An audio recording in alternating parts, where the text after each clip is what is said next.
Take two. Yeah, I used my 1 minute rule there. But yeah, I'm not doing it. Today's like the worst I felt, period, in recent memory. And it's bad enough that I can't use my memory to even know that if that's an accurate statement or not. So yeah, not good. But I haven't slept right for 8 days now. I like a little tiny nap in the afternoon and then 3 or 4 hours of sleep at night. So I'm like running on a sleep deficit, a sleep deficit, and and in general not doing good. I didn't address y'all's comments. Sorry about that. Just haven't really felt like it, which is rude. I understand, but I'll get around to it. Um, but yeah, so last night I'm like, well, I need some sleep. I've got to start calling my aid agency and finding out like when exactly the aid worker is going to show up, because they're sending her at all these different crazy times now, and they don't bother telling me that they're changing my schedule. It's like, yeah, I guess they're assuming that I'm waking up at 8 o'clock in the morning every morning with a good night's sleep. So the last, what is it, Thursday? It's come Thursday and Tuesday, and both times my alarm clock is going off while she's already here. She woke me up one time by knocking. Last night I just left the door open all night, and then I'm like, she can just come in here. So she didn't wake me up. Unfortunately, I was already awake. But I don't know why I do this. It never seems to work. Is I took 10 milligrams of Valium out of my limited supply of Valium, and I was like, man, I need to go to sleep. So I thought that would put me to sleep, and I lifted weights in the middle of the night, like 1 o'clock. I'm lifting weights. I'm like, I'll be tired, and then once I come down from lifting weights, I will, the volume will kick in, and the half a pill of melatonin that I took, and it was kind of funny. It's funny creeping around your own house and stuff, trying to be quiet, being polite for people having sex upstairs, but apparently some blue-haired girl was having sex with the dude upstairs last night, and they were trying to be. It sounded like they were being quiet, or maybe she's just quiet. I don't know. It was a different girl. I'm trying to be nice, so I'm like a burglar. I'm sneaking, finish lifting weights and I hear noises and stuff, and I'm opening the door really quiet, walking through the hallway really quiet, pushing open the front door really quiet, because I had to check my mailbox. I had to clear out my mailbox. I hadn't got my mail for a couple of days. And so I'm sneak back in the house and stuff. It's like impossible to be quiet. Um, but yeah, I am that considerate. It's like, I'm not spiteful. Somebody else is having a good time, man. I don't want to mess up their good time, because that's one thing you can hear in this building for sure. Is like doors opening and closing and stuff.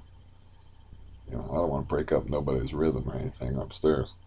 But yeah, the aid worker got here and she's like, there's some blue haired girl sitting out on the porch. Do you know her? And I'm like, nope. I'm like, she's a big girl. I'm like, really? Okay. And I'm like, well, it could be that guy's girlfriend. And she could have gotten bigger. She emphasized big girl. And since she dealt with a 662-pound woman, uh, yeah, she tends not to exaggerate. Because I asked her about that, because people just say shit to give you an impression. Like, man, I had to work with a 500-pounder when they just mean like a really big dude. It's like, I was like, this woman really weighs 600 pounds, and she's like 662 pounds. I was there when they weighed her. So if she says big, I believe her. So, anyways, it could be that guy's girlfriend and the same girl, even though they sounded different, because I had to hear them go at it before, but they sounded different. Um, maybe I was making too much noise and they were trying. I don't fucking know. I don't like living in this place. I just don't like it. But anyways, so I'm sneaking around in here like a burglar, trying not to interrupt people's connubial bliss. And then I go to sleep, and I wake up like I'm in like a weird state because I really wasn't sleepy if I didn't take Valium and half a melatonin. I would have been up until the sun rose, you know, so I really wasn't sleepy. I just got knocked out for a little bit. And I set the alarm for 10 o'clock, thinking, well, she came at 11 last time. That was like 2 hours earlier than she usually comes. She'll probably come scheduled to come at 12:30, usually 1:30 on Thursdays. And yeah, she showed up like, God, I don't know when. But I was like in that state you get in where you're like half awake, half asleep, and your mind's just like, it's almost like you're awake dreaming. So I was, I was like, well, this is better than being awake. I'd rather be asleep, but it's better than being awake. Being half awake, like dreaming of, thinking of pleasant things. It's a weird state of mind you can get in. Drugs probably has something to do with it. Um, but yeah, I was like, oh my God, it's 8:30 in the morning. I didn't. Last time I looked at the clock, it was 5, and I didn't go to sleep for a while yet. It's like, damn. It's like, man, it's gonna be a hard day. And then I got up, and my hip hurt, and my leg hurt. It's like my hip don't usually hurt in that place. My leg hurt. Like, what the fuck did I do to myself lifting weights last night? So I was completely miserable, you know. And then, like I said, I left the door open all night, so the aid worker just walks in there and calls my name. I'm like, oh fuck! I had just gotten a cup of coffee, and that's it. And then I gave her my cup of coffee to carry because last time when she actually woke me up, she made me a cup of coffee, and then I was like, I'll get it. And I was trying to carry it across the room and spilled it. So I was like, hey, you carry my cup of coffee. And it's like, man, I don't like this routine we're in. I'll start calling your agency and find out when you're coming because they ain't calling me and letting me know when they change the schedule. And I ain't liking this. So, anyways, she had an interesting story to tell, which she had never had a tooth pulled before, like I've been saying. And so she had it pulled last Thursday. They fucked her up so bad. It's like, man, that's just terrible. It's like they fucked her up so. This is how bad they fucked her up. They fucked her up, mouth up, so bad that when they fixed it, they didn't charge her. I was like, ooh. I was like, you really were messed up because they're worried about you suing their asses. It's an oral surgeon, right? And she come in here on Tuesday when she woke me up, and she's all fired up to talk about it. And she was still miserable, and she was scheduled for the readjustment surgery they didn't charge her for the next day. So she was just coming at me full force, and I only understood about half of what she was saying. So I got more of the story today, but again, not enough sleep to comprehend it all. But basically what they did is they pulled two of her lower teeth down here, and they left the bone exposed. And she had dry socket, and she had the jawbone exposed.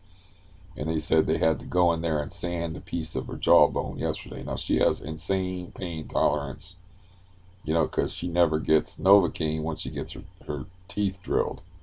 I'm like, oh, you'll be fine. She was not fine, man. They fucked her all up. And so she actually called them on Memorial Day, and their Memorial Day in the morning, and be like I'm miserable. I can't sleep. My face is swollen up like there's a golf ball, you know, in my jaw. And they were like, well, come in. I'm not sure if she. I think she said she come in on Memorial Day. I don't know how that worked, but whatever. I mean, certain dentists are open on weird days. I used to go to a dentist that was open on Sunday, so who the fuck knows? Anyways, that's screwing up my own story.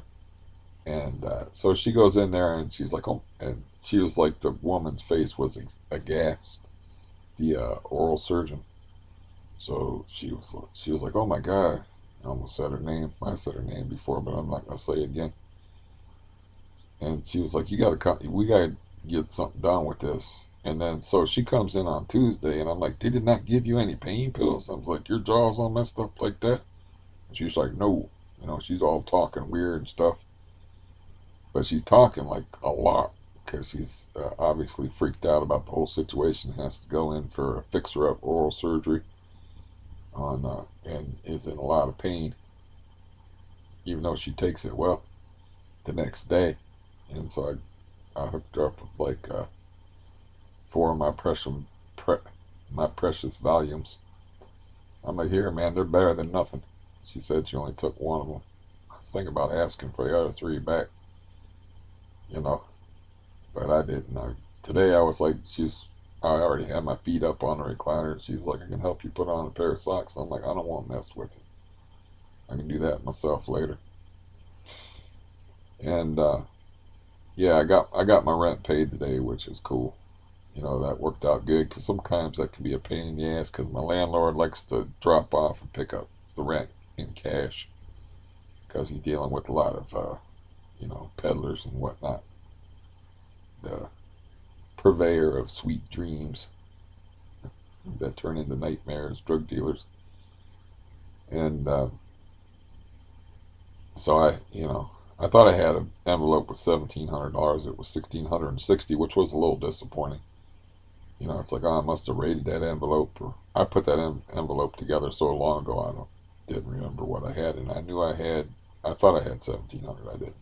Anyway, so I just hung around. I'm like, I don't want to walk on this leg, so you just run the envelope. I'm gonna text the landlord. He just run the envelope like out uh, to him when he gets here. But she don't like to sit still. She just says she's hyperactive. Hyperactive 68-year-old needs to put on Ritalin. Anyways, that doesn't work in adults the same way, as you probably know. It would just speed her up faster. Anyways, to give her something to do, I was like, you can go ahead and count that money. I was all convinced there was 1,700 and it was a good idea. So she's like counting the money out. And she's like, oh, there's 1,660 here. And I'm like, really? I didn't believe her at first. And then she counted it out and she's like, yeah, here. And anyways, so I got that done. The rent's paid here for another 4 months of this living hell. And my head's starting to hurt. I've been starving myself trying to lose weight and eating like almost one meal a day. Uh, Maybe 1.5 meals a day. Literally 1.5 meals a day. And can't really do much exercise without my leg freaking out. So I gotta lose weight somehow. Starve myself.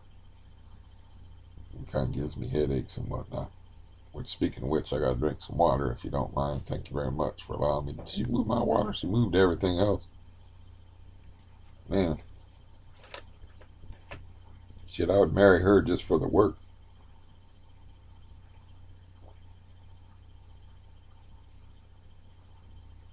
She did all kind of crazy shit. Like, I don't know how 15 yards of mulch means, but I talked to my niece and she said that's a lot of mulch, but she's gonna shovel it herself. She's not now because she's going through all that trauma with her mouth and whatnot. She's gonna get a younger person to help her.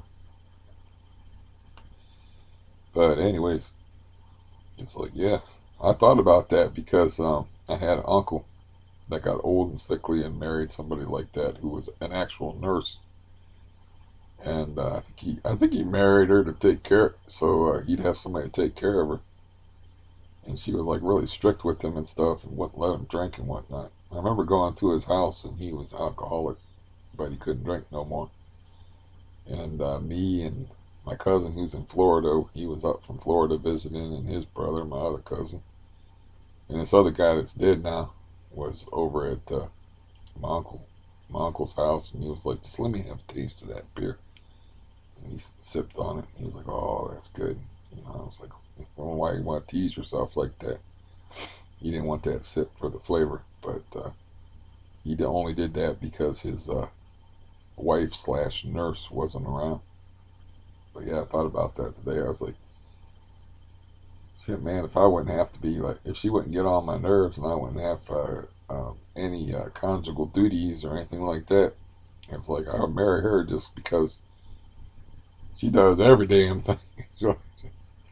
She's like doing roofs, messing with roofs and stuff. She's 68 years old. She's messing with roofs. She's shoveling mulch. She's doing this, she's doing that, man. She's just like, but I couldn't put up with nobody. I don't care who they were. I can't even put up with myself. I couldn't put up with nobody. But anyways, my other piece of news is I was like, oh, cool, I got the rent paid. Now, like right after got the rent situated, I got a call while she was here, and I was like, speak of the devil, man. It's the VPA, the Visiting Physicians Association, and I got an appointment tomorrow. They're going to send that doctor who prescribed me the steroids out to talk to me, and I'm going to have to bitch about my leg and, see what they want to do about it. It's just more stress. It's like, how you been doing lately? You got a gun on you? I'll show you how I've been doing. It's like, yeah, I would not hesitate, man. I'm like what they say about junkies. You can't trust a junkie. You can't trust somebody in my frame of mind to be around a firearm because I'm tired of this bullshit. I don't see no way out of this except for the path I would have to take out of this is like crawling over a field of broken glass just to get to a desert. The desert being old age and sickness. Like, I don't see the goddamn point in it. So, yeah, I don't really. I'll complain about my leg, same as always. Nothing will get done. She'll ask me how the steroids went, and I'm like, look at my ankle. You can see how it went. It also means I have to like get cleaned up a little bit, which I should be doing more of anyway. Uh, yeah, because you got to make sure that they're like, oh, you're not taking care of yourself. And I'm like, well, I can't be like put it off on my aid worker and be like, well, my aid worker's jaw was getting sanded down with the power tool yesterday, so she wasn't much help. I can't put it off on her. But yeah, she was fine today. She was, you know, did a whole bunch of shit in here I didn't even ask her to do, and she was running the sweeper. And I'm like, oh, don't run the sweeper. My head hurts. Thinking to myself, I just let her go. Let her run the sweeper. And she's like, oh, you know what? That sweeper, it's going to sound stupid, but it kind of making my jaw hurt just from the vibrations. It don't sound stupid. It's making my head hurt. But anyways, so that's tomorrow. And yeah. Yeah, I woke up this morning, man. It's definitely like I said, that's why I don't keep a firearm in the house. I would have been out of this mess 300 times over. And it's like, I can't do that with chemicals either.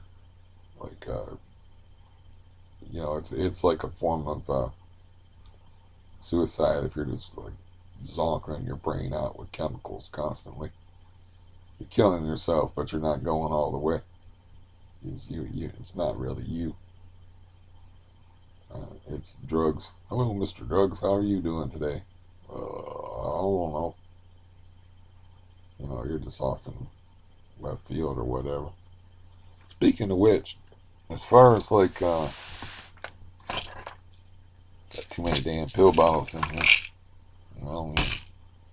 As far as the gabapentin thing, it is the third. I got 4 days until I get another refill. This is like a routine. I gotta stop. I don't even take those. That's that Flecainide or whatever that is for my heart. Those need stashed. Oh, fuck it. I give up. I grabbed every one but the gabapentin. Anyways, I was going to show you how much gabapentin I have left. It's like I take 3 and 4 of those at a time, but I don't take them very often. Because, sometimes I take 2 of them. But mostly 3 and 4 at a time. I'm supposed to take the directions on the bottle anyway. Say 100 milligram tablet 3 times a day, so I just take them all at once. They don't, they help some, but they don't do a whole lot. They gotta be careful. They'll make you dizzy, or they make me dizzy. I was just gonna show you that even though I'm not really relying heavily on pain medication because I'm like actually ahead on the gabapentin. I don't remember. I think it was Sharon told me like, don't run out of them things. You'll regret it. It's like, man, I'm really worried about that. It depends on the dosage, and drugs, of course, affect people differently. But yeah, taking that 10 milligrams of Valium, if I go back in time and not do that, but I was worried about being up all night and having to deal with, you know, in your face aid worker first thing in the morning, and it's what happened anyway. So, plus the baseball game got rained out yesterday, so I didn't even have a soothing baseball game to watch in the morning. It's ridiculous. But that's all I can do, Is, I still feel like it's like I got no reason to, but my stomach still feels like bloated all the time, and it feels all messed up. It's like I started eating my oatmeal, so it's really not that type of a problem. You know, it's it's not. I don't know what the deal is. I'm trying not to think bad thoughts. It's hard not to. You got that many things nagging at you, like, okay, what's this thing like my hip? What the hell did I do to my hip? It's like I said, there's just like too many things, and then there's like no way to fight the things. That's what really freaks you out. Is like when you can't, when you can do something about something, at least you can do something about it. I learned how to walk twice, so I know about that shit. It's like I had three major spinal surgeries. Two of them, I always say two because the two of them was uh, that I had were together, 10 days apart. It was a two-step procedure. I had another spinal surgery. After both of those, I had to learn how to walk again, like with a walker. Starting out with like those, what do you call them? Oh, they look like the balance bar. Them things are like bars in therapy rooms where there's like two things. There's a guy standing behind you trying to encourage you, and oh, that's enough for today. And then they push a wheelchair behind you and shit. I've been through that process. Been to therapy rooms and therapists and whatnot. And but with this deal that I got going on now, it's a damned if you do, damned if you don't situation. Because in order to exercise my heart, I have to risk ending up in the hospital with arrhythmia because it gets my heart pumping.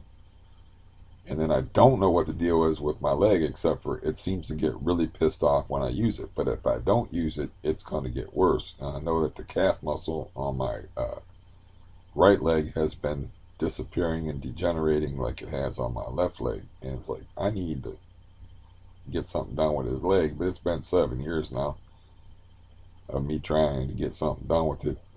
I've had breaks in there where I was like being crippled Batman and stuff, fighting meth trade and dealing with crack dealers and getting sprayed in the face with poison and dealing with the bed bug situation and having hornets in my ceiling and other stuff that I'm probably forgetting. So I had little breaks in there where I could rest in between dealing with my knee, but mostly the last 5 to 7 years has been knee, everyday knee. Every day, what am I going to do about this knee? How am I going to get this knee fixed? And I went to orthopedists, and one orthopedist would send me to another orthopedist who would be like, not going to treat you. And then I would get referred from my doctor to another orthopedist who would be like, uh, not going to treat you, but, at least they spared me the trip of coming in because, I didn't have the stress of going in to be rejected. I can just get rejected over the phone. But I don't know what the hell they're gonna do with me. You know, as far as like I said, man, it's like I'd be willing to go through knee replacement surgery.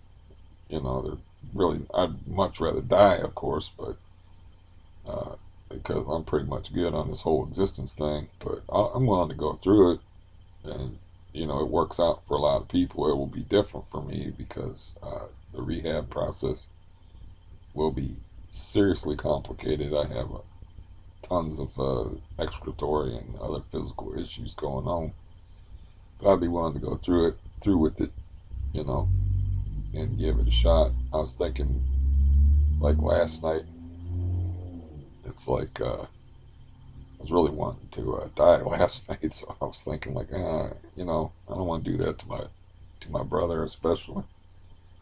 And it's like even though mm, he's not always the nicest guy in the world to me, it's like I don't know.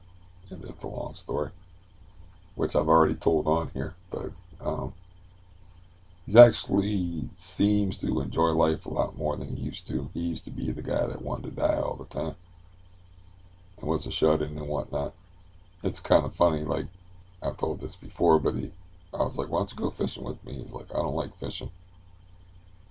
And I was like, bullshit. And now he goes fishing like every chance he gets. Loves fishing. He's very good at it too. As a matter of fact, um, he figured out how to catch these fish. He told me how he figured it out. And then he was like, if I can catch them, you can catch them. And I just told him bullshit. That was like one of the last things I said to him after I gave him his bag of groceries on our fishing trip. He's like, and I told him like, you're a much better fisherman now than when I used to fish with him. Than when I used to fish with you. He's like, I don't know how to take that. And I was like, well, that's a compliment. It's like I'm not insulting the past you by saying the current you is better than the past you. That's how people work. They get better at things. Anyways, he caught this fish, and he thought it all out, figured out how to do it, and had a strategy behind it, and caught it and everything. And plus, he can stand up and walk and put more effort into it and whatnot. It's like just because you catch a 6.5 pound bass out of that place don't mean I can't. So I was just like, bullshit. See, he's trying to be nice, but I was like, bullshit. Just because you can catch a fish like that don't mean I can catch a fish like that. Anybody can get lucky though when you're fishing, but yeah.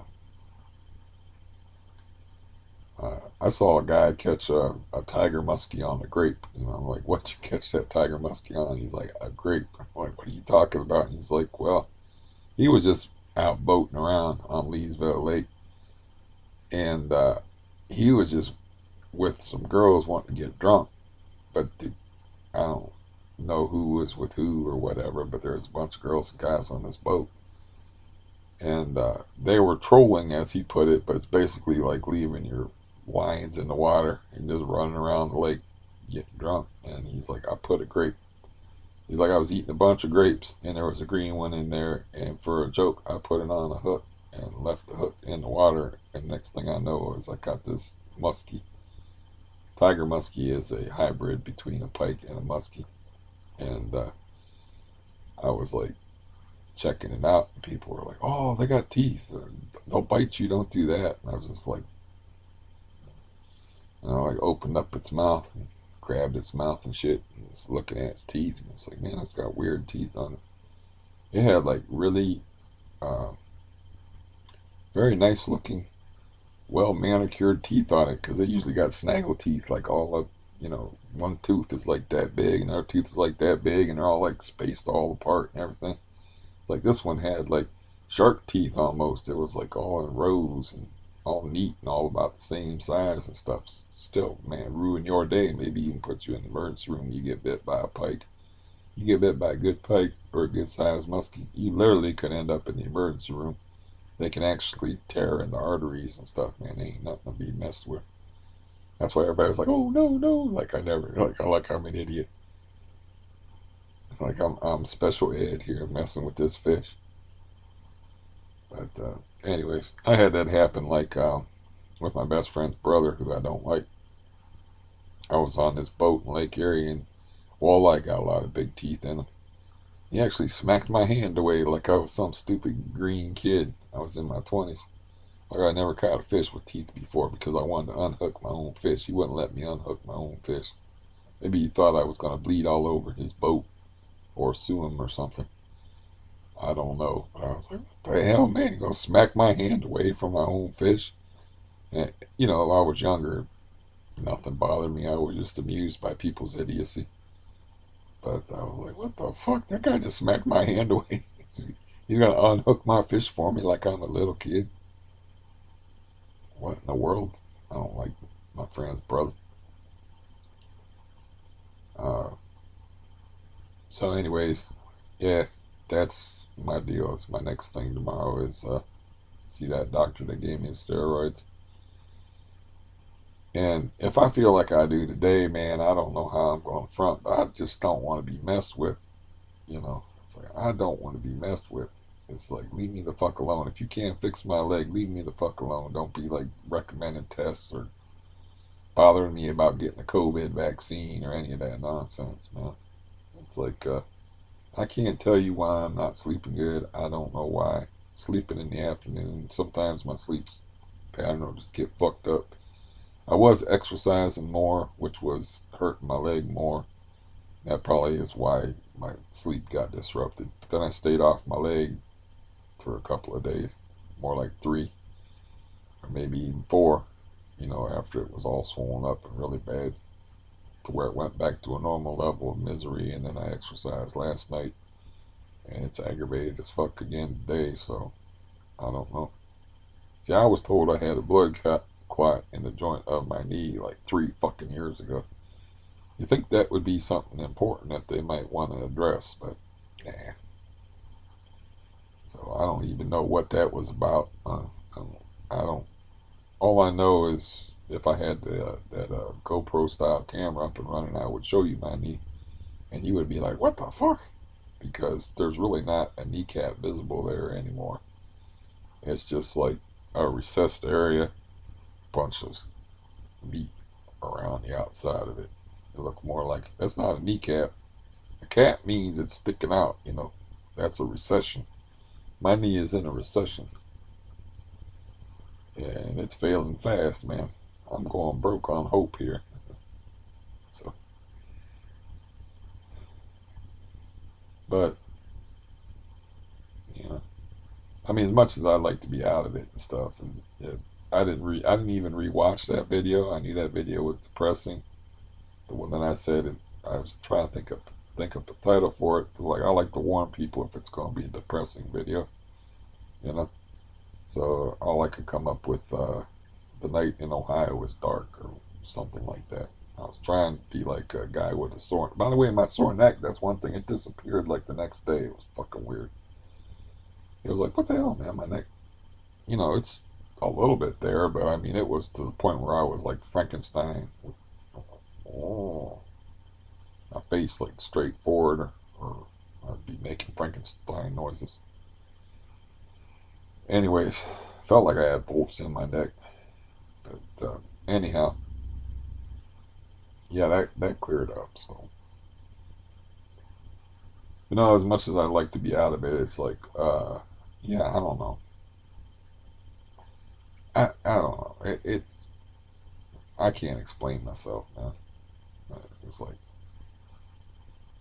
like I said, I honestly don't want to leave that as my legacy. It's like he offed himself. Don't really want to leave that as, I don't want to hurt people. I only got like one. I'm pretty sure my best friend would be fine. He knows thousands of people, and he'd have feelings over it and stuff, but he'd get over it. But my brother, that's a whole different story. And yeah, 'cause I don't know if I told you about that, but as far as like family situations, I got like a 2-for-1 deal going on the EBT card with a complete stranger, and like a family member calls me up and says, well, I'm going to this place and I'm going to buy some stuff. If you want to give me your card, we can do a 2-for-1 deal. It's like, why can't we do a 1-for-1 deal? It's like, why you gotta take advantage of me, man? It's like, it's not cool. It's not cool at all. But yeah, it's not like they haven't done me favors in the past and shit. But it's like that don't seem cool to me, man. If that was family and I had to spend the money anyway, it's like that's almost like loaning money to family and then taking interest off. I'm like, I'll loan you $100, but next week I want you to pay me 115. It's like charging interest to family and stuff. Make them do a 2-for-1 deal on money you have to spend anyway. That ain't cool. I can get that same deal off a complete stranger. I don't need it, that's irksome to me. But what that has to do with me wanting to take the dirt nap, get out of this mess, is it's like this is the kind of people that I'm worried about hurting. They seem to be too concerned about me.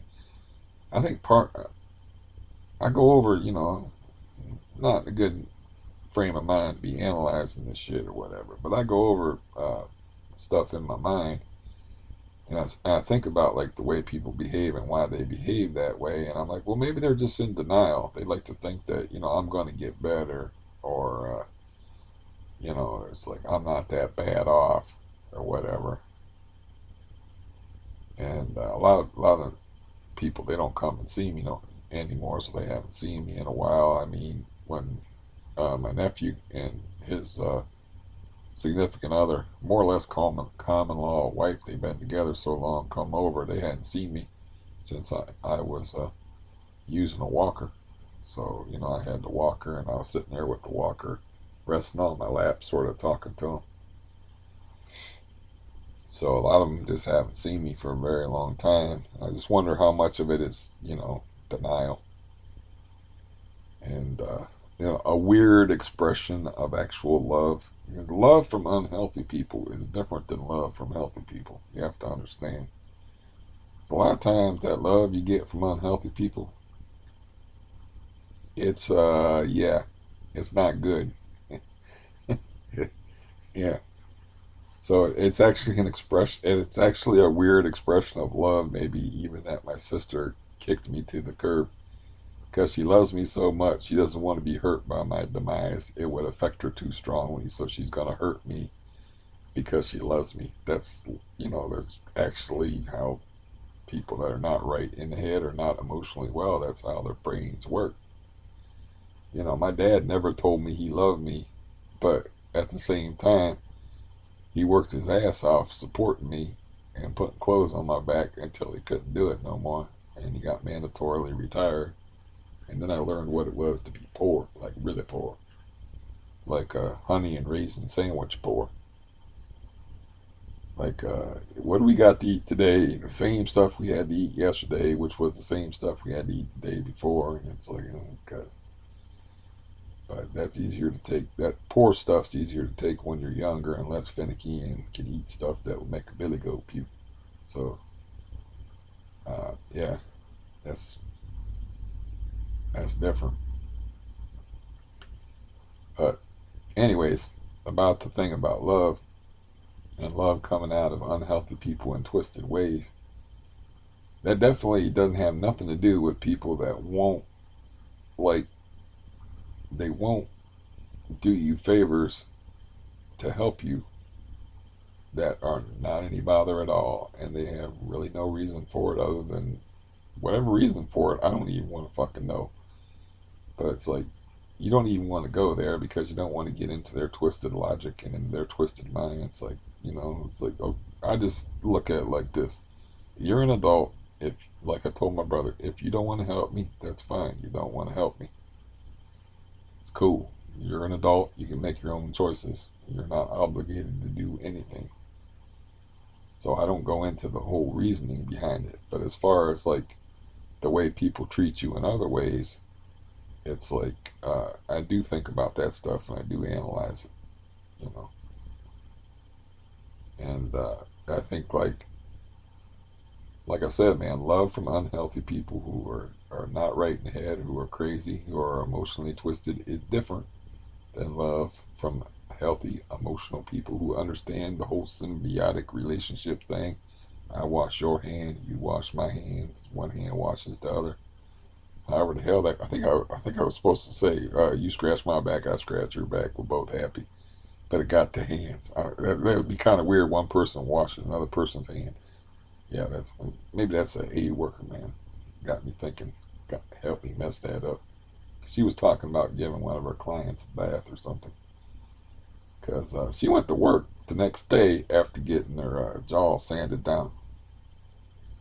And they gave her the option not to go to work. And she's like, no, I'll be fine. She's like, they're like, why are you talking like that? She says, oh, my mouth is dripping blood and it's full of gauze and stuff. They're like, well, you don't have to come in like first thing in the morning. And her client's name is Rosalita. And do Rosalita. And she's like, no, it'll be fine. So she was like doing a whole bunch of stuff for her. Then came to my house way early. And did a whole bunch of stuff for me. And she was just getting, her jaw sanded on. Which, I got squeamish over the description of. So I kind of like was blocking it out, like when she was talking about washing 600-pound titties. I was just trying to block it out to survive. I got a vivid imagination. You don't have to spell everything out for me. You just have to say they had to sand down part of my jawbone. You don't have to describe, like, here I'm going to gross you out a little bit. She was describing how they were trying to pull up, because the bone was exposed, they were trying to pull up both sides of her gum and sew them together on top of her jaw. And that was like part of it. But she's got to describe every little fucking detail of everything. And because she's an aid worker, she has a very, very strong stomach. It's part of the job requirement if you're actually doing your job as an aid worker. But anyways, yeah, that's just, I like to think about those things sometimes.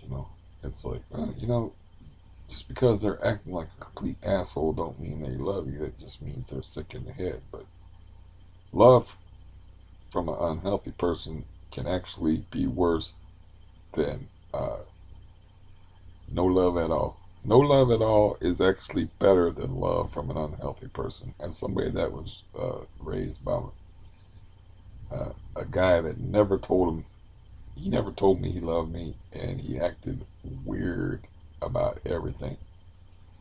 And it's like, so growing up with something like that, I don't sit there and analyze every little thing. I just like break it down like this. I don't want to know your reasons for behaving how you behave. I might think about and analyze it on my free time, but I'm not going to question about you about like why did you act that way? Why won't you do this? No, you're an adult. You said you don't want to do it. That's fine. I'm not going to question you about it, but I'll think about it on my free time and when you're not around, because I feel fairly sane. So I'll talk about it with some sane guy I know named Steve and ponder it to myself.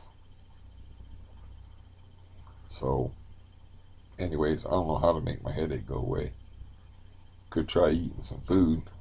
That'll just make me feel fatter. My stomach's all like, I don't know, man. I just feel like I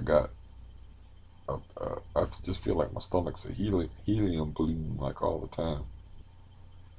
Feels like I should have like a string attached to me. I should be part of a parade or something. Be a fine looking air balloon. So I don't know. Like I said, I try not to think about like this could be wrong with me, that could be wrong with me, and that's what my aid worker was going through when she was having her jaw problems. She was like thinking, she was running through it, talking to me about, you don't have to talk to me about the night before blues. Whenever you got something tough to do, you got a night before that you got to go through. So she was like, I took one of your pills and then I went to sleep, but I woke up in pain because your pill worked so good that I usually take my pain pills in the middle of the night, but I wasn't awake for that. So I woke up and was like, oh. And I was like, how was you going in for your appointment knowing that you was going to get your jaw sanded when you was already in pain? And she's like, yeah, probably should have took another one of the pills for that, but I just went in there and went through it. She's a tough person because I would be freaking out. But, it's hard to compare because I got issues with real small things other people don't have to deal with, like wearing a shirt and whatnot, and other physical issues I didn't have before. Um, so, anyways, there's a video for you. I pretty much summed up the misery of the last week, more or less. I think, I don't know when, I didn't check, so I don't know when. I didn't even watch that video, which is rare for me. I just put it up. I was like, I don't want to watch that. You know, I had originally made the video with the intention of watching it back, and then having it put me to sleep. But I found that there was a audio book of Lonesome Dove, and it was chopped up into nice little sections of like an hour and 20-minute pieces. And I'm like, oh, that's cool. Because you get that's irritating. They have like a book that's on YouTube that say 8 hours, right? And you end up like, you don't want to miss any of the book, get lost on it. So, but you go to sleep on it, and you're like, whoa, did I listen to this part before? Then you have to try to find out. And you end up listening to stuff you have listened to before, like, and it takes to watch to listen to an 8 hour book. It takes 10 hours, and you get the idea. So I did that instead, and so I actually bought that book for my dad as a present because I got it at the library. I believe I told you my library and my dad's story where he wouldn't go. He loved to read. He's a high school dropout like me, but he loved to read, also like me. But he wouldn't go to the library for himself. So I would have to check out a bunch of books and like I will here's the books I want to read. Here's just some random books. Hopefully he'll read the random books and not read the books I want to read. You know, this is before yeah, before what do you call it? Cable TV. Wasn't a whole lot on TV. Kind of encouraged you to read. And I liked reading anyway. Um, so, but he would of course always take the books I want to read, and I'd be like, damn, I wanted to read that book because I was just into books. It, so I'd be hot to read a specific book, and I'm like, I'm gonna read that book first. And I'd be like, oh, this one looks good. I'm like, man, I got 10 books. There was a 10% chance that you was gonna pick the book that I wanted to read, and always seemed to go that way. So, anyways, I would have to get a big pile of books in order to get him books. And now I don't know why I started on the library story. I have no idea. But yeah, that was the thing. It was like he would not go to the library for himself, even though he loved to read, voracious reader.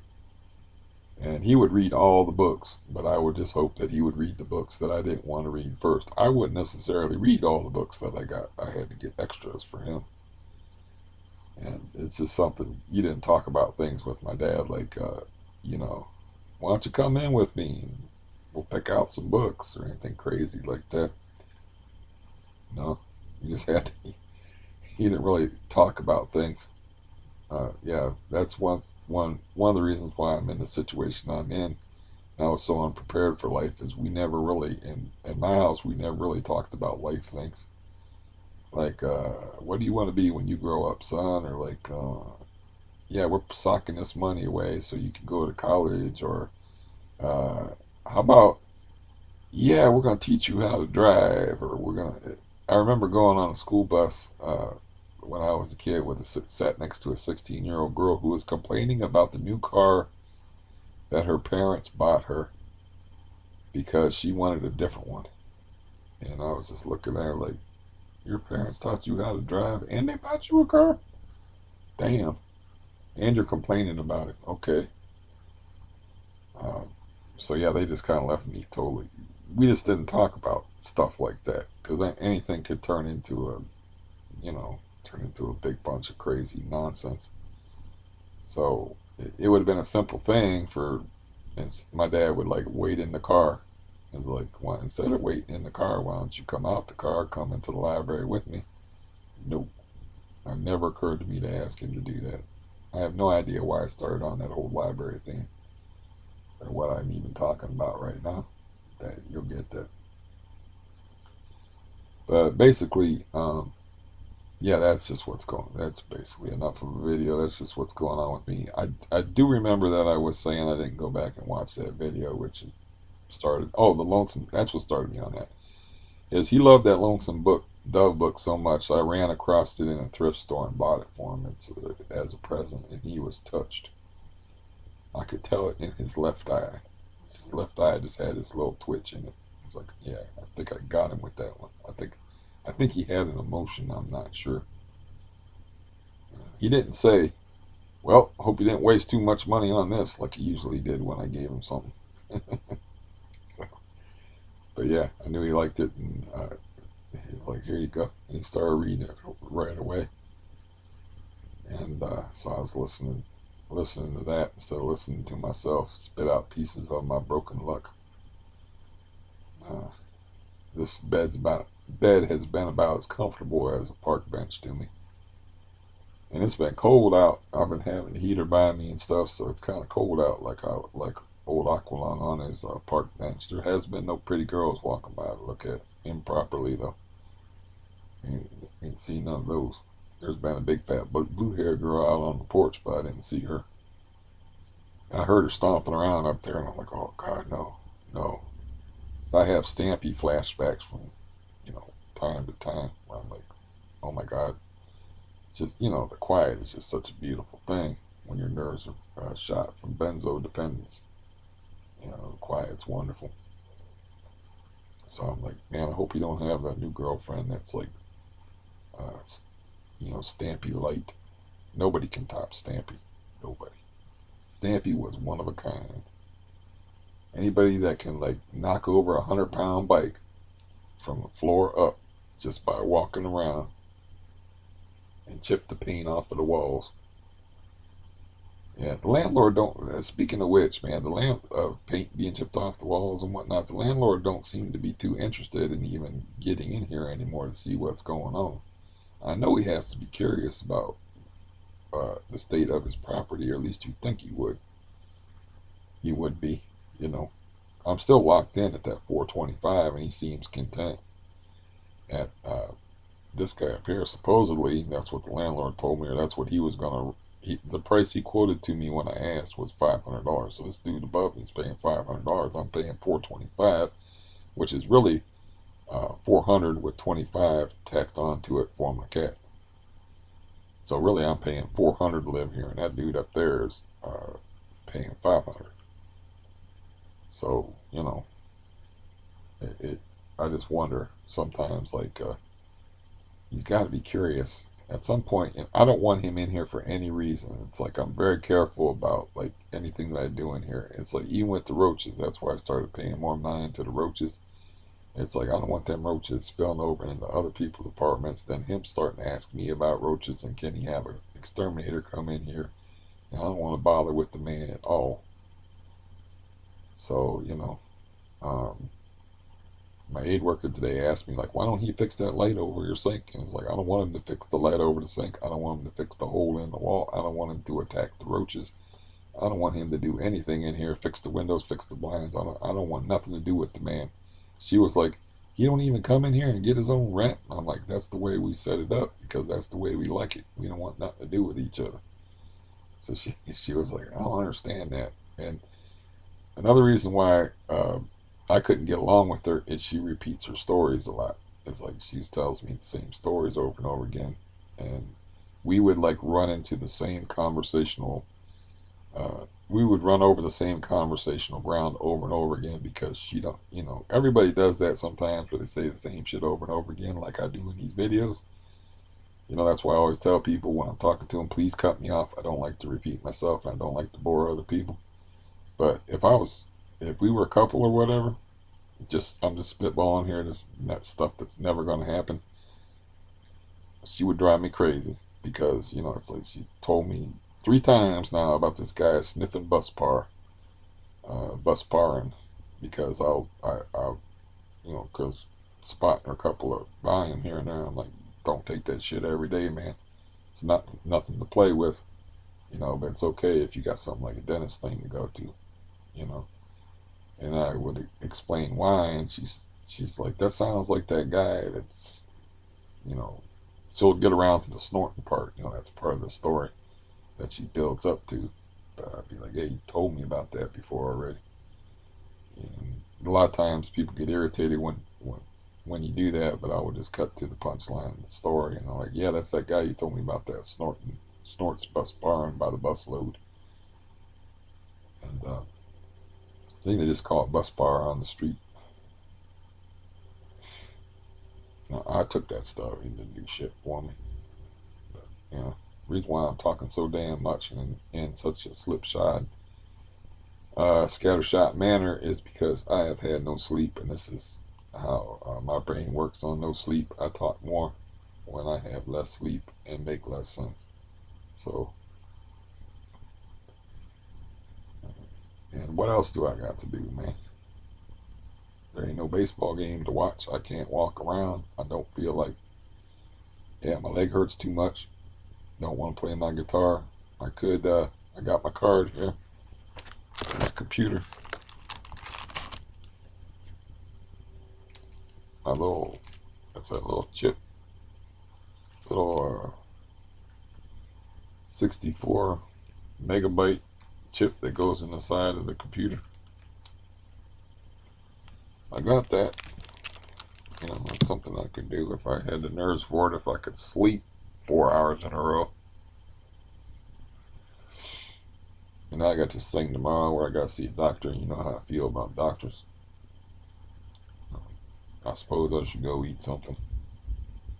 I was also thinking about that. Like, what if I have to mention this before? See, I realize sometimes when I'm doing repeats, like my dad in the weird library thing where I have to get extra books is like he as extortion, paying the book mafia. But thinking like, man, do I have to actually buy salads and grapefruit and weight loss type foods?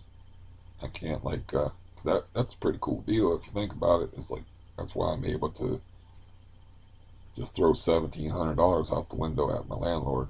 Is because rent's so cheap, and you know, getting EBT payments and global meal shipments on top of it. It's like I was even thinking like, well, I could sell the global food shipments to my brother, but then I'd have to use my EBT card and buy food uh, that's more like weight loss food. Bread and pasta, I guess, is really fattening. I don't know anything about dieting, but I guess bread and pasta is really fattening, and that's what I seem to eat a lot of. And those frozen dinners, trying to think, those rice dishes can't be too fattening. And but they'll have like probably when I get off here, I'll eat something that's like a breakfast scramble that's got sausage and eggs and other stuff in it. Then usually you have to eat bread with it because it's just weird not to. You know, I'm not a traditionalist when it comes to food and whatnot, and I haven't been able to eat toast for a very long time. I actually miss toast. It would be silly for me to try to eat toast with my current dental arrangement. So I just eat bread. And yeah, I don't know, like, I don't know nothing about losing weight or anything like that. I just know that any weight loss program begins with diet and exercise. And you got to have both of them together. And I'm trying to do the exercise thing that just puts me in torturous pain.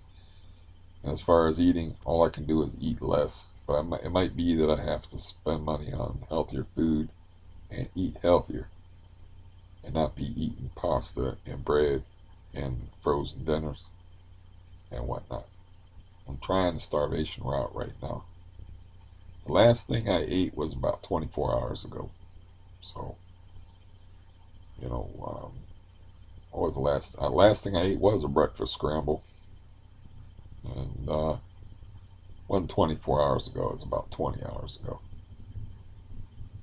So I guess I'm due to try to eat something again. I went to sleep on an empty stomach last night.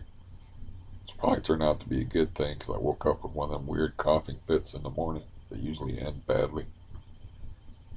Yeah, and nothing good to report here. I'll let you know how the doctor thing goes in case you're interested. And yeah, I'm sorry I don't, you know, this is the content, people. You know the deal. It's like sometimes it's amusing, sometimes it's boring. Usually it's a mix of both. It's it is what it is. Uh, Believe me, I wish things could be different. I wish I could go play in traffic with the GoPro on for your all amusements, but I can't do shit. It's kind of stuck. And like I said, it's one thing if you're in a frustrating situation, but you have a path to follow where you can like, well, I can try this or I can do this. But everything I try, it seems to be counterproductive in some way. It's like even exercising is a risk. And it's like I'm risking the heart issue and I'm risking being in shitloads of pain, which is going to make me, it's going to disrupt my sleep and put me in uh, the state of mind where I'm making videos that are like 45 minutes longer than they need to be. And I'm just trying, I should be on here just reporting the news. I did think that was interesting about my aid worker because I was trying to like reassure her, like, I didn't want to give her unrealistic expectations. I said, well, when I went to an oral surgeon, I was out of there in a half an hour and I've never had an easier dental appointment. They pulled a necrotic tooth. They sent me to an oral surgeon. They insisted an oral surgeon had to do it. Tooth came out of there easier. It was both frustrating and a relief because I finally got it done. It took no time at all, but it could have been done 2 years earlier. So I was just walking around with a dead tooth in my head for absolutely no reason. And it didn't cause me a whole lot of pain except when I washed my face or shaved. It was like, if I hit this area right here, I got like a spider web of pain from it for some reason. But it was a dead tooth, a necrotic tooth. And it's like, so I told her, you never know what you're going to get. I did not expect them to like peel her whole gum off of her jawbone and have dry socket and an exposed jawbone. I thought that was just crazy. When I heard that, I was like, holy shit. And you're a newbie? She's like, I'm never having a tooth pulled again. I'm like, you're 60. Thinking to myself, you're 68 years old. You're going to have a tooth pulled again. She's like, that's never had. I don't blame her for having that reaction after, having your jawbone exposed and going through a whole weekend of the kind of pain that I probably personally could not handle. I probably would have ate every pill in the house just to get out of that mess. But she's like, I'm never getting a tooth pulled again. It's not how life works. It's like you're not going to have the alternative. Uh, she even had like, even if you get your teeth capped, you can still get bacteria and infection underneath the cap, which is why she was mad about her one tooth. She's like, I paid to have those capped. I asked them, how the hell did you have to have a capped tooth pulled? How does a capped tooth get rotten like that? They were like, well, when you was flossing, you reach down and you pull up the cap each time you floss a little bit. Over the years, you pried it loose and left a little opening in there, and bacteria got in there. So, yeah, I'm not, obviously not a mean guy, so I'm not gonna say, "Are you crazy?" Especially somebody just went through, yesterday. Got like a power sander sanding down her jaw and shit, and getting her gum like tucked up and sewed together over her jawbone and shit. I'm not gonna be like, you're talking bullshit right now, right? Saying you ain't never gonna get a tooth pulled again. You planning on dying tomorrow? I mean, yeah. I think, and don't, you just have to be a decent person about them things when people say stuff. It's like, yeah, I can understand the frame of mind you're in. I can definitely understand that. Anyways, I'm gonna go. I'm annoyed with myself, and I gotta go eat something that may or may not be fattening. And yeah, she's supposed to like. She insists on taking my clothes home and washing them at her house, and then she's gonna shop at Walmart. She's gonna just throw all the stuff through the window. Like she's like, I don't know if I want to leave that stuff outside your door, and I'm like, nobody will take it. And she's like, yeah, I'm not really comfortable with that. I should just left the door open. Then she could just walk in and set it down in here. But I was like, just throw it through the window. So she actually like opened the window and measured the laundry basket to see if it would fit through the window, and then pulled the blind back down. She's like, I'll just throw it through the window later tonight. Okay, that's a good deal. So yeah. So I got like other person. other people like from this agency. That one person accidentally charged me $16 for one load of clothes. Like, I know laundromats don't cost that much. I know you pocketed my change.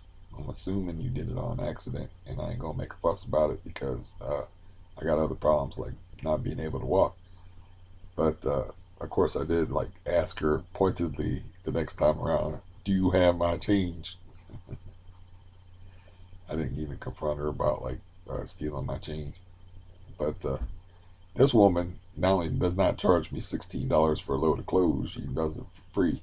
So yeah. Anyways, that's enough. I'm tired of myself, and that means there's a good chance that you're probably tired of me too. So I'm out. I'm out of here. Goodbye.